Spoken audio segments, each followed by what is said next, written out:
We are back in downtown Oklahoma City here inside of Paycom Center, which was the backdrop of the crowning moment for the Oklahoma City Thunder as they defeated the Indiana Pacers in Game 7 of these NBA Finals to become NBA champions today. A very special moment. As you can see, still a very busy scene on the court right now. You got family, you've got friends, you've got staff. I mean, everybody is here to celebrate this incredible moment for this city and for this team. And we had some technical difficulties. Thank you so much for sticking with us here on Thunder Playoff Postgame. Still got a lot to recap and a lot to break down. And I think when we left off, Royce, we were talking about the excellence that is Shai Gilgeous-Alexander. I was making a great point. I can't repeat it now because I can't. But moment lost.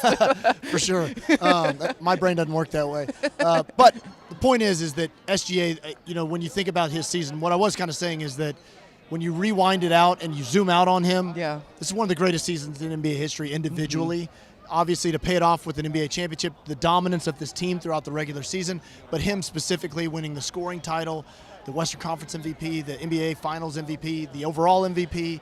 He has already etched his name in a place that very few players can ever do, and he's just 26 years old. He's got so much more runway and things that he can do for his career. He's already an iconic player in the NBA, and it's kind of hard to believe given where he came from, how he started in Oklahoma City, some of the things that he had to go through, and now to be an NBA champion and one of the greatest players, certainly the greatest player in this franchise's history now. I mean, if you think about it that way, and then you start to look ahead at what could be down the road for this 26-year-old, very, very exciting to think about, and deservedly so.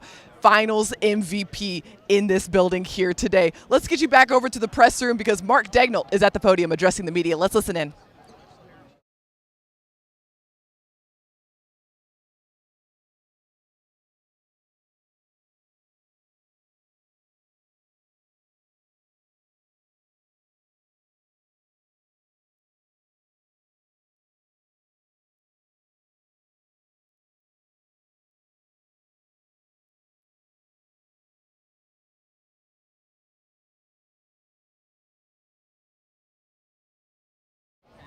Apologize again.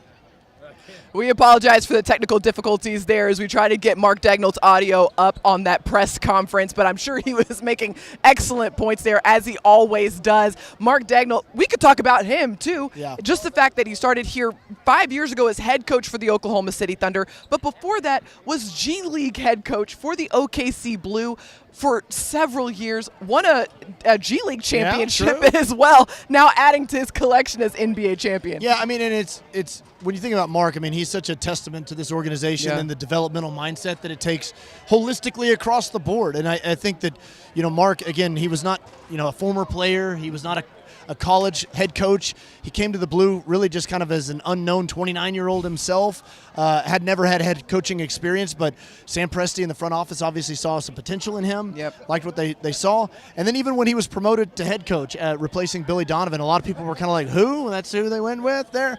And, Coach Mark had to take on a really difficult challenge, which was really diving into the mud and helping kind of set a new standard, a new identity, a new set of values for this group. Really, from day one, they embraced the mindset of stacking days. That's always been a Coach Mark thing.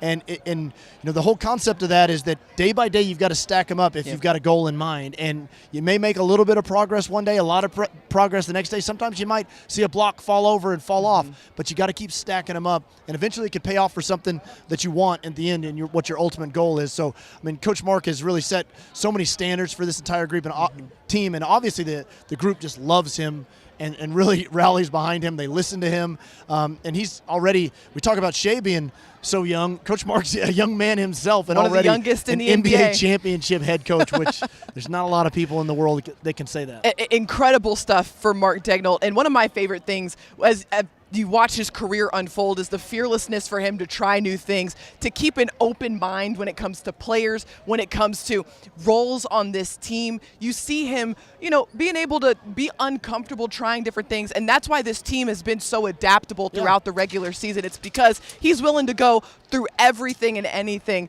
in order to put the best option out there on the court for the Thunder. Yeah, absolutely. And again, I think that kind of beginner's mindset that Coach Mark takes is such an important part. And again, it's infectious to the team. Yeah. I think, and everybody just has such a trust level for him that when he does make adjustments. I mean, again, tonight, great example in Game 7.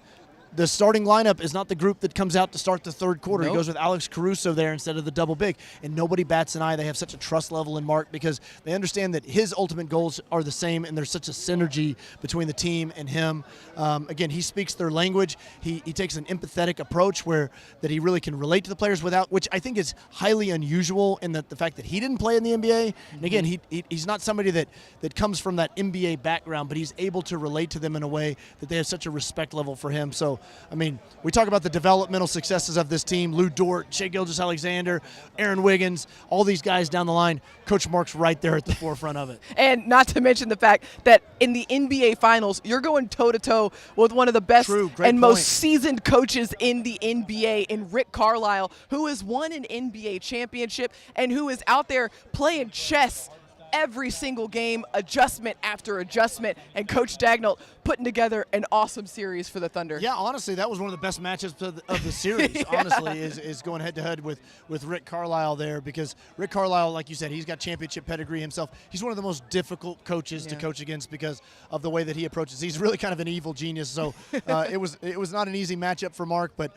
honestly, I'm sure I think we're going to have a chance to talk to Mark at some point, but I think that he himself probably learned a lot himself going against a guy like Rick Carlisle. He always takes every experience for himself, getting better through every single game. But we're going to take a moment here and get you back over to the press conference room so you can hear from Isaiah Hartenstein, who's at the podium. Let's listen in. What's up, y'all? It's my nephew, Sean. Sean, say hi. Let's get it.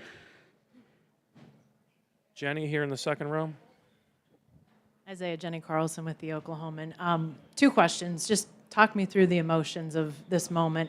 And then can you talk a little bit about Mark as well? I mean, he defers to you guys a lot when we ask him why you guys have been so good, so quick, all those sorts of things. Just your feeling about his role and his fingerprints on this. I think the first thing is gratitude. I think it's a privilege to be in these situations. It's a privilege to feel this pressure. And so now to get it done, the emotions you can't really describe. And yeah, I mean, I think all of us on our team has been through certain struggles, and so now to be here together, something really special. And man, you can't say enough about Mark, man. I mean, from the first day I got here, the way he approaches each day. I mean, even this short time, he's meant a lot to me. Whenever I had questions, he was always there for me. He's very stoic in a sense, and so I think that helped us all kind of stay through the ups and downs in the playoffs. We all stayed similar, and so I think he's amazing. He's also an amazing person off the court. He really cares. He really cares about us. I mean, it's like little details. When we bring our kids around, he's the first one to interact with them. If you have any problems off the court, he's always open to talk to you. So, yeah, he's really special, even a short time to me. Myron up front. Myron Patton, OKC Sports Radio. Take me back when Sam and whoever to talk to you about coming to Oklahoma City. Yeah. I'm sure championship came up, and now you actually get it done. You're part of it, just everything it's been about. I know they were probably pissed a little bit at the beginning because my agent told them I was in Houston. So they were going to fly to Houston first. It was like an hour flight. And then I told my agent, no, I'm in Eugene, Oregon. So I kind of added, I think, like 4 more hours to their flight. So, yeah, I mean, for them to even come out all the way out to Eugene to sit down with me, to show the interest they had in me, but also how they wanted to help me get better. Yeah, a lot of gratitude for Sam believing in me and giving me a chance to be in this situation. And, yeah, just grateful. Barry in the middle. Yeah, Barry Trammell, Tulsa World. Isaiah, you talked about the pressure, privilege, all that kind of stuff. How much pressure did you guys feel in comparison to what Indiana felt? Nobody expected them to be here. They seemed to be playing with house money. You guys had the historic season. Big disappointment if you don't win. How much pressure did you guys feel as a team to win this title, not just for yourselves, but to validate what you'd accomplished to this point? I mean, I think you can look at it a different way. I think throughout the season, you all always heard we're too young, we're not experienced enough. When we had a great season is when the playoffs are going to start. We haven't gone through enough to get here.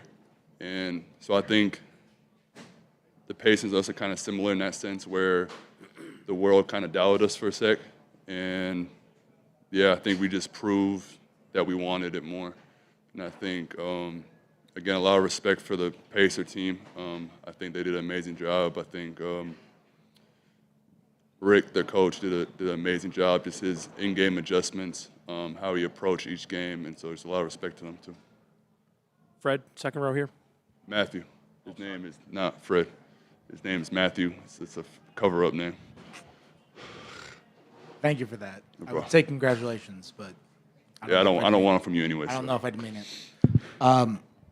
This was your first season playing with Shea, and you Yeah. played with a lot of really, really good players and Yeah. a bunch of different teams. Shea's had so many moments late in games where he just seems totally unfazed by the Yeah. moment.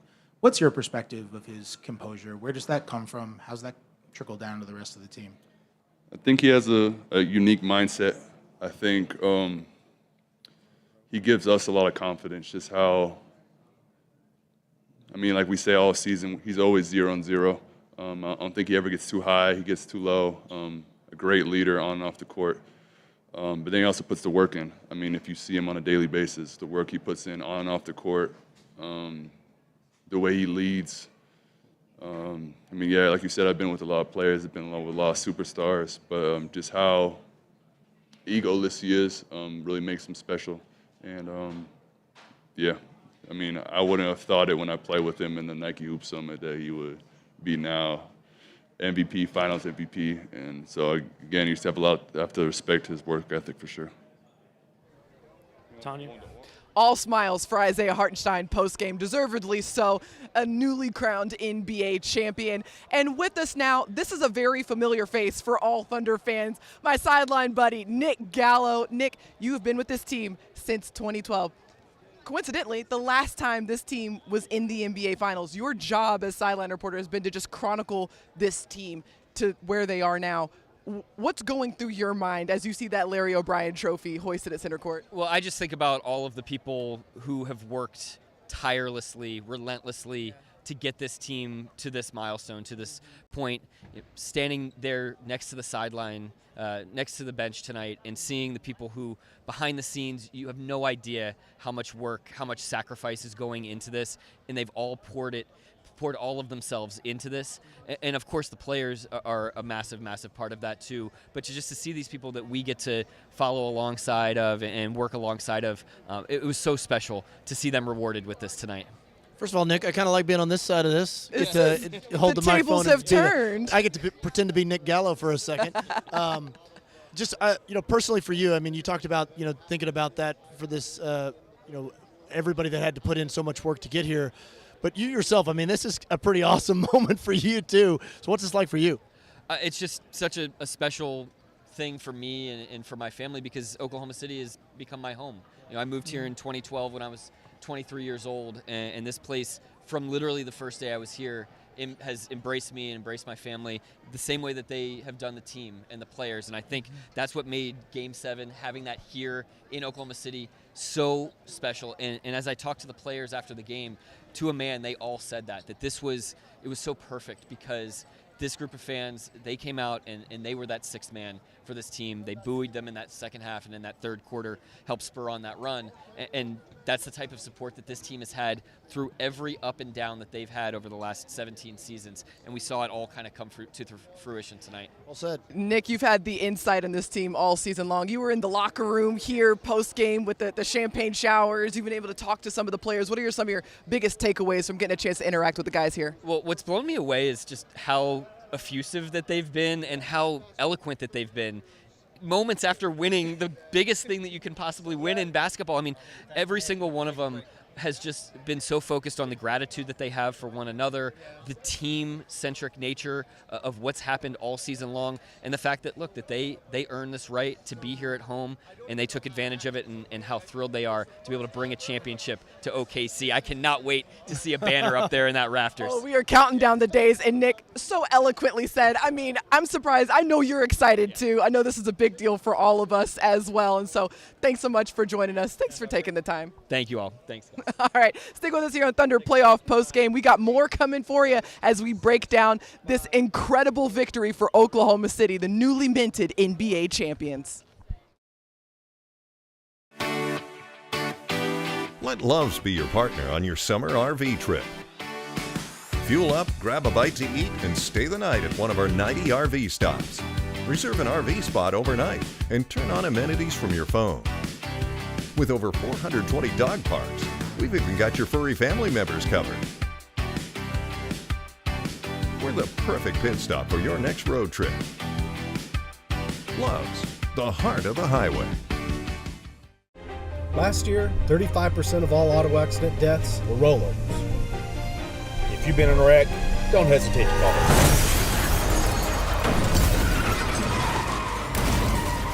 This is why you need our number in your phone. This could be you! When you call our firm, you're going to get one of us, not some paralegal or office manager. Most lawyers, they take more money than their clients. Most of the time, a lot more. We don't, and we guarantee it. Experience the sweet, vibrant flavors of Mexico in every spoonful of Brahms' new fancy sundaes. Enjoy a cascade of fresh fruits on Brahms' Tarta de Fresa y Crema Sundae. Indulge in creamy cinnamon-kissed ice cream with silky caramel on the Chongo's Zamorano Sundae. Dive into strawberry paradise with Brahms' Fresas con Crema Sundae and savor each caramel-filled bite of Brahms' Sopapilla Cheesecake Sundae. Authentic flavors, bold traditions, and irresistible sweetness in every scoop only at Brahms. A little emotional because I know it's making you think Such the bond that is formed momentous that will live forever. moment for Oklahoma City and this Thunder team winning the NBA title and bringing the Larry O'Brien trophy to Oklahoma City for the very first time in this franchise's history. There you see the entire roster wearing those hats, donning those new shirts, and hoisting that beautiful trophy that they earned for days of work, stacking games, stacking weeks, stacking moments to lead up to this. The Oklahoma City Thunder, your 2025 NBA champions, here inside a Paycom Center, no less. Game 7 took place right here, the Thunder defeating the Indiana Pacers. And the refrain that we have heard all season long from this group is that this team is an uncommon team. Uncommon poise, uncommon maturity, uncommon resilience, uncommon consistency. And what do uncommon teams do? They do uncommon things, like win an NBA championship. After a pretty up and down season in terms of adversity, a lot of wind at their face, a lot of targets on their back, but this team took no excuses, and they now have the one thing that every NBA player is striving for, and that's the Larry O'Brien trophy. You know, Paris, as you kind of laid that out, it made me think about, last year this team was number 1 in the West. They won 57 games. They were the youngest team to ever be the number 1 seed in the Western Conference, youngest team to ever win a playoff series. Yeah. And then this team was the second youngest to be the number 1 seed, second to only last year's team. But you think back to last year and how that season ended with the disappointment against Dallas, and everybody talked about it, how they would learn from that, and I honestly think back to SGA sitting at that podium and really the tone that he set for what was about to happen and kind of marking out the path for this team, taking full responsibility for fouling PJ Washington. Didn't make excuses, didn't whine about it, just said, I got to be better than that, and just took it on the chin. And I think that gave some wind in the sails for this team, I think, in a weird way going into the offseason, because they were so relentlessly focused on how they could improve, and they weren't waiting for somebody to hand them anything. They weren't waiting for somebody to make an excuse for them about being young or whatever it was. They wanted to be in an uncommon group and accomplish uncommon things, and they did it. I honestly cannot believe it. Thinking about a parade in Oklahoma City is one of the most mind-boggling things. I'm already thinking about ring night in Oklahoma City. to start next season. I mean, that's first game of the season's here. It Ring is. night. It is. That is an incredible thing to think about. It's like I'm trying to like call 12-year-old Royce and tell him that this is happening in Oklahoma City. It's going to be okay. It's unbelievable. And you and I were just talking about it before coming back from this break. Nick brought it up. There's going to be a championship banner now hanging from the rafters here at Paycom Center. A relatively young organization, 17 years old now, with an NBA title, with a young team. This just does not happen very often, and it can only happen with a very specific group of people with a specific mindset and a specific goal, and this group got it done. And if you take all of that into account, you really start to appreciate just how special this team is. It's well said, Paris. And I'd also say this, like, you know, I think a lot of Thunder fans are probably thinking the same thing. We're just getting started here. This team is so young. They're so good. But at the same time, don't miss this. Don't miss this moment, because this is hard to do. And nothing is promised in the NBA ever.